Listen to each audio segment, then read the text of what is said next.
na Kotoko ne has aka o ma no atum hwe ruling e bayi because from where why institution bay and a corporate organization bay the ruling where would pay the fan say or musi you and MD or a follower of Ghana League or interest maybe ye dey call any company say akwa sponsorship so what one no kind ruling we are e bay den na a company ne kwad no ho abetwitwi ye bo na ye bo no yeah and a Kotoko ne has aka ma no atum na nipa ba akote wo no say football how boss on gini so say Uma Fiorentino Perez, for example, be almost no time be an my opposition to there be solo tie yeah Hana se Kotoko ne has ni say no almost so e could DF in echi o me so ayi amanfo TV ne ma nti monhwe ma ye bache wa monhwe TV ne ma or you reply promise na mo si TV ne ma nti monhwe na monfa ma ye sisi e esrema monhwe na monfa ma ye nti de me kan nyina ne say solo Fiorentino Perez ya wo kana asemi ene one Laporta mo mte Barcelona no eye because omo say omo so che ntimi ntam bibia fa me show monum se munyina muni oh yes ena La Liga na Champions League no mo bo no so omo hu se competition ni image kofoma omo e be affect omo ye omo ene ya Real Madrid omo ko fa Kylian Mbappe unim ska omo tua no ai we ka be na ti UEFA omo tua ne se ska ne bi David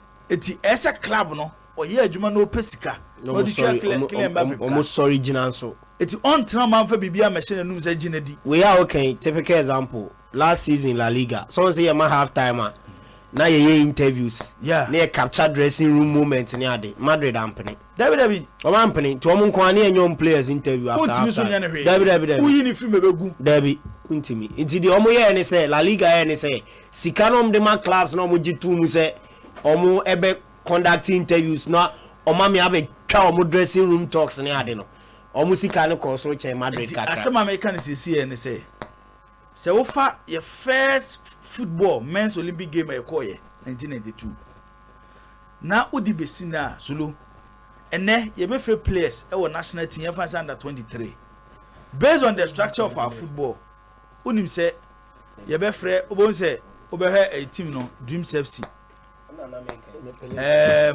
still believe Park Academy Park omo kwa wo players chen Kotoko e wo national teams yes omo wo players chen has e wo national teams na we si na motiwo no makama no atum ene ye ball na say sometimes na akoye say as a Kotoko ne has we don't have leaders leading them she investment atogo ye se Ghana football na anye ye de yakika koyi togo ni investment ne be ye waste ene de Kotoko supporters e ka se wo hene opimso tumfo se etu onye bibi wa adakoja ache so starting ne na wo se wo ya so lo oye na esi ho na Ghana football de ye Kotoko come on tuma e waste yes big club also behave like a big club I'm sorry to save Ghana football I'm sorry to save Ghana football na baby e football na ikono ene Kotoko ne has ba for omo na mo ye so mutu esika omo twetwe esika chen clubs nyina oh bebre enti omo ti ho maka ma na to my dey ha Ghana ha obetimetua ne CEO 40,000 apart from Kotoko ne has yes your ball league matches aye ya Kotoko ne has omo matches omo bo ye wi omo ba home na ye yi yes ye wi ani asabe ka sika na omo chane enko chane pe wan na beti we ase say coaches ni bi kra je 4,000 ni ado o de buy sika ni mu so Chelsea o ne de ma solo you know media jibo me no ya adwen say somebody must show leadership na ye can leadership enye omo ya appoint omo into offices nko a ye obabi na wo ye panyini ho na wo hwe na ade bi to chima you have to find a way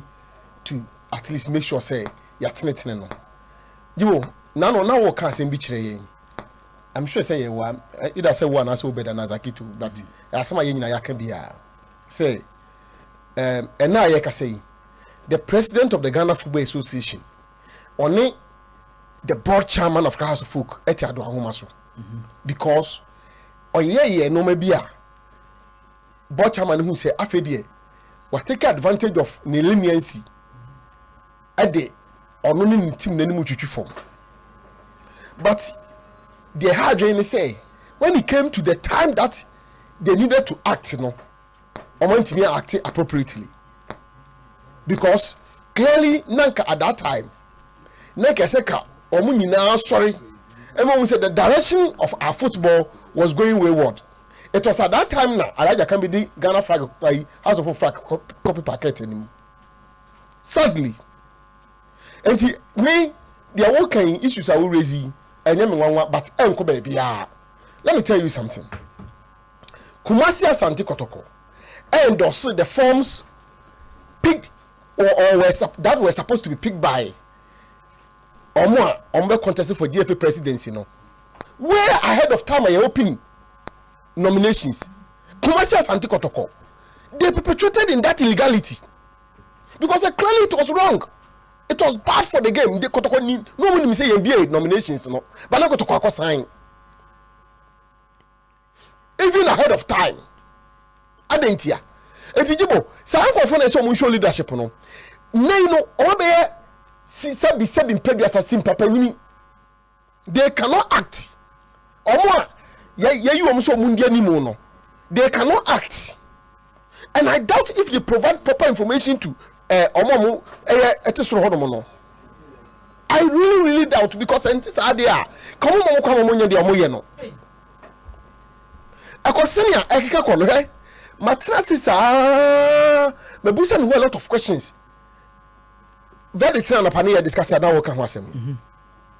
Kotoko fo be fa ne se enka wo emfa wo. Ba pedifo se bi obakwasia se bi mpeduasa obakwasia. E no ka se sori ne so. Na sori yeso. Normally no ka se sori yeso. Because what the feel so a never was so. And then I say me who say make say ebi Asamates because Asamates players now for now they are some akodimu pa. We are sure say and like Tama was saying in the morning senka has Kotoko players and as have it and then you see a more baller and Kotoko supporters in them come penny. But there's someone who say one day the bear one day the bear people should speak against it. And settle and tell and because of Asamates inti. But I always say for the sake of Ghana football. You want miss our question? Me too. Maybe I should bit my boy. Yeah, I don't know, but match na omo dreams no. De uno. Senka out to you and for players and kwa. Me patcho anka. What will have been the decision of the disciplinary committee? Oh, see about 3 points. 3 points for feature of yeah, 3 points, 3 goals. Yes. Yeah, take. Until better as good be liberty. Oh, cash good na. There be make a dreams in I bet you 6 points. Out you will have lost 6 points. Yes. So still on relegation. No. But also at them tell us. Relegation can go that. Me patcho anka ombe sanction players no. Debi. Adentia. So one match no ankobo. When you play ankobo. E bia na say bibi na si na mantimi an raise team ankobo. Entika players no komo nya mfo. Debi mo nya mfo bia. Tika yen kase players no. Debi already team ni na benya problem. Ka team na benya problem. Okay. So yakobo bola. It is the say ya asudie say team no na parade the players ba. Because yes sir. Players know by themselves as someone who say you be representing a particular club. And to be know what hey ni solo ni sami o studio has say or tell the parent me so in fact I dey say you can represent house of full na ye any match be mu. Sa ebe yi. Enti me yes sir. The only time I hear why or tell the parent beti ma fa has e be sha has atade akogye package so say you ball no. Na just house panyi bi na yes sir mpato yes sir. Yeah. Players now you say every for so o ma invoke o you know license no. Did they carry themselves assume me say kobo koyempa? I'm talking about Mankuyiru no one TV no. Oh I say anka omo koyempa assume me say ka mo kokra na. Did they go there by themselves? And the club na do mo koye. Yeah. Are they not employees of the club? Yeah. So see na yeti hey. Now no head of sports see yanko commentary wo Champions League no. Amokum. Mpaso yanko Mokoy. Now, you need choice because at that time, you know, because the company has employed us and company say and we do to post our mo ko eduma ho no ye betu aka say yenko enti say ye ko ye no bibi ko si ho no mo a ana say bibi ko si ho no mo a me na be hold be responsible and your company no so why is it that to you at place mpo senkan fa say the main place no kwa na ko ye na ka bibi akosi a why are they holding the place responsible because me so when me point am raising na sir revocation of formulances no omo fault ni say person revoke formulances no omo fault ni say granted that admitting say kai omo ampo the kobo na because omo employers and the system do mo koye if you want to punish anybody you punish out to you asem na ya asem na baby come on team on my way mo the sports minister what ha o sorry no your campaign no yes say order so te ha asem we see we have a sports minister we be na eguso so what the ese no omo mo ko fa ifunu mo ko fa ifunu ma me ko si omo so mo ko omo so omo do mo aka wura wo na ba for say ayi omo so nya abochiro mbeko omo so nya abochiro omo ko fa funu mra no omo ko omo so do mo aka wura na ho na nya abochiro nko nti omo je funu ho na omo nya dai o ba so mo ye dai ko mo fa funu mra ano identity so na omo ko fa funu bra omo do ho ento omo di funu na chamber funu e bi enyo ko no am for the messages bom so Kotoko ne house omo nye dai omo tia so mo ye mpanimfo no omo save game because the game is dying the be air corner hwe se Kotoko ne house sorry just said no enough is enough you make sure say hwe can you imagine a decision keseka the entire body as the ESCO no as Congress na Kotoko ne house benya tumi akogina ho no ko bakwa take decision no ya dey a lot of powers na free Congress and the ama a certain group of people be that are controlled by one people and Kotoko ne house ti ho no mo e say nya hwe e say you start 2024-2025 season the enyo make kan koyi possible see a league no e start without headline sponsors you are starting poor without headline because possible there one never beji TV right no yenya bi say yenya bi there say there because just compromise be on the fence ayi on fa no mo ntwane from start times omo koye no sankofo ne koye no omo ko da dansa na de no mo twani na sika mo twada da ne no mo twa wo but omo mo say afia da yamu ni mo fo mo ni ntu omo so no mo no mo ni bibia bia ware na gu enna efefo no start so mo susu kire nkofo say awe de keka kono say ye ma amoa yen a ebe yedin so obi gi kire ati asese okay mate ma me ni super sports for no ko kasa just search multi-choice losses in 2023 year. Or search. I don't the Ghana Premier League. No, such losses. The company itself. Multi-choice. Company na DSTV no. Company no. So multi-choice now can I say DSTV? I saw my multi-choice is a subsidiary of DSTV. And multi-choice can have losses, but DSTV probably will still. DSTV na ninya losses, and it is the main reason why. Unse DSTV omo na sponsor South African League no. No more 1 year and sign a contract ni be win next season. But because of losses no munya intin they were forced to terminate the contract with the PSL mutually. And the man be fine. DSTV cry buy a hand no. It's not something that probability no from check their losses or annual loss. No, but what I'm saying is it's a cry no. If we are not careful and control more France you from say canal platform or also more stake with DSTV from to larger stake I'm taking over. Canal want to take over. In fact say DSTV for no Canada omoye here koma bo abrewa na akokra o Canal are currently operating DSTV branching Kenya for them. So that one yes I know, but the person can say. So why you so more? No. But somebody even spoke to them. Say they are a company, you will still want to find a way to resuscitate it. And maybe they were working on. Oh, you're Ghana League per se. Said I'm talking about the general company now. The bottom line is when you look at them, I feel the YouTube for the picture. No. Now they number if you are a YouTuber and you are smart, you won't get closer to live videos of the Ghana Premier League. $100 being free Muhara. Because you mistake that can get your account banned. That's why I can say it. Okay, Matthias. It's a Ghana Premier League, you know. Your TV Jare no more organizing YouTube for no. I'm going to say, say baby, Obi abecho bi no nyima yi. Mumfaka kra. Onyima nkofo hwe. Abode munko yi na mama. Nobody will pay. Oh, so much more $1,000 butcher. $1,000. They won't pay. One into ya. Who will pay? Oh, much when ever free. Obe we are no wecha. So we are who try na ya na block way. $1,000 no $1,000 a day. Now they say we are talking about millions. So we need start time no how many millions? Na say ya chen kwata. Start time no is also 3 million a year say. Obed ya chen kwata.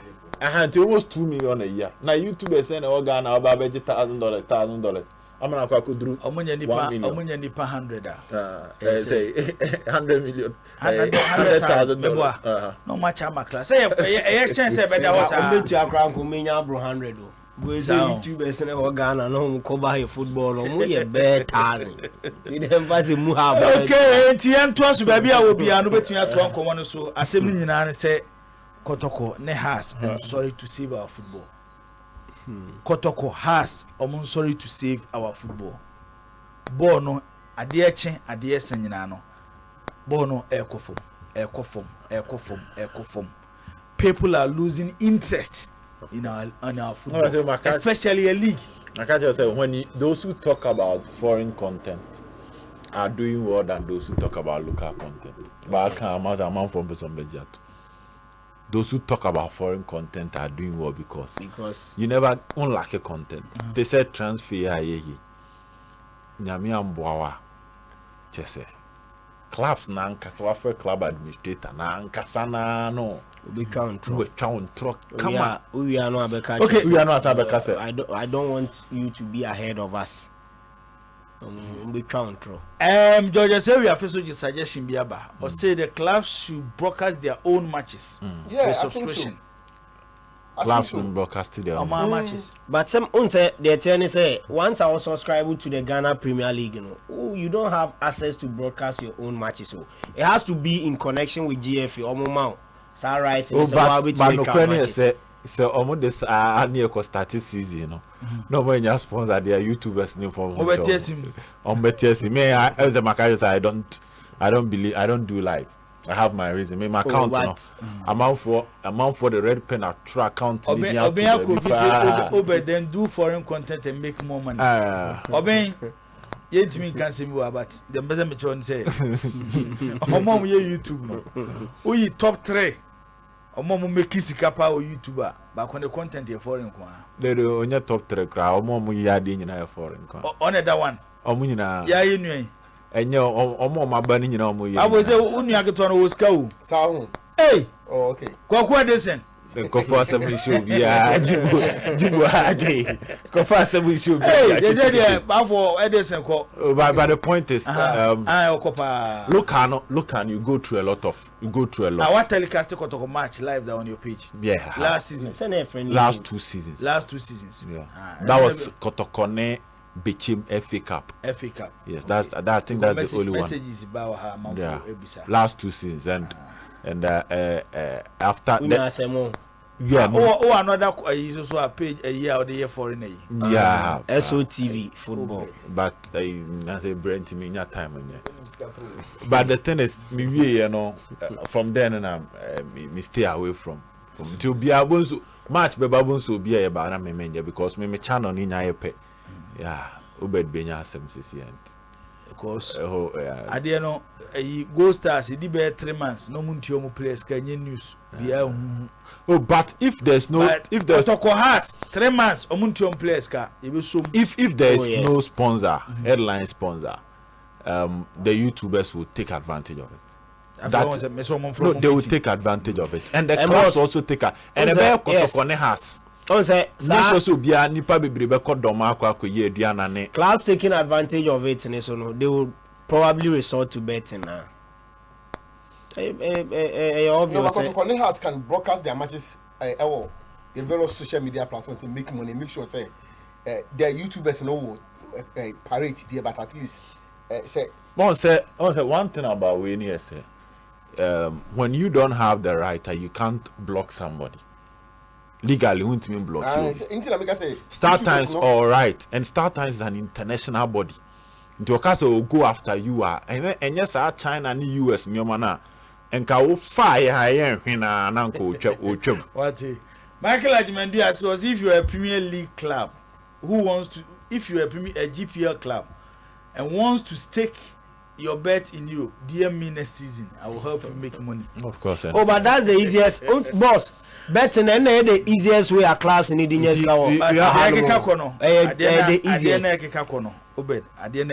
no, but one said, Ebeba can you do now? Your Jumani de bedding.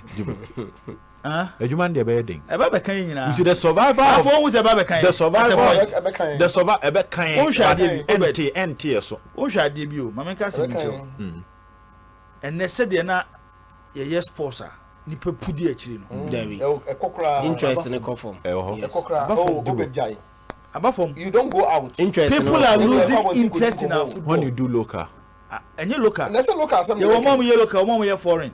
So what's the but if you still do foreign, it grow every day, and that is why I say Ghana for you say omuni interest in football. But we lose interest in our local league because the numbers are grow of foreign. No, but Jesus and Kofokofawa.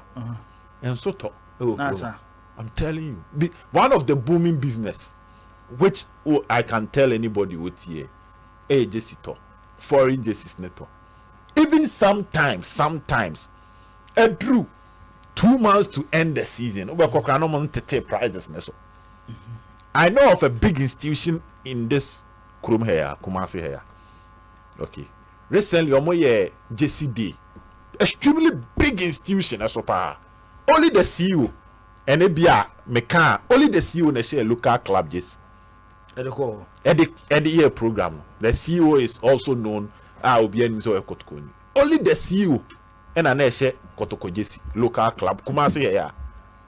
Workers now Kano United Chelsea and I say I don't know okay banks in the status annual banks they are aware of that banks now bank no na omo to a man no obo hu be Chelsea Barcelona Real Madrid AC Milan Manchester so the point I'm trying to tell you say and the interest in football na from because erosi say you can football na you can local football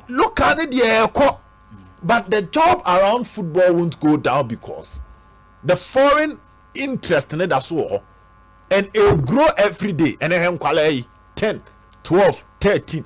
First, near more into the local league, the local football. No, think as I bring a collab as a frame Kuala. But then you won't get that because a collab can say friend Lami Yama, a collab can say friend Mbappe, we can say friend Jude Bellingham. The next generation. So the next generation interest in our game, no.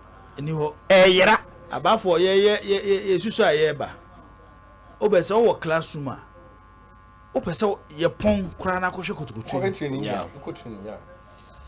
ka se Kotoko ne Zamalek final 1993 na Obed ya local school gate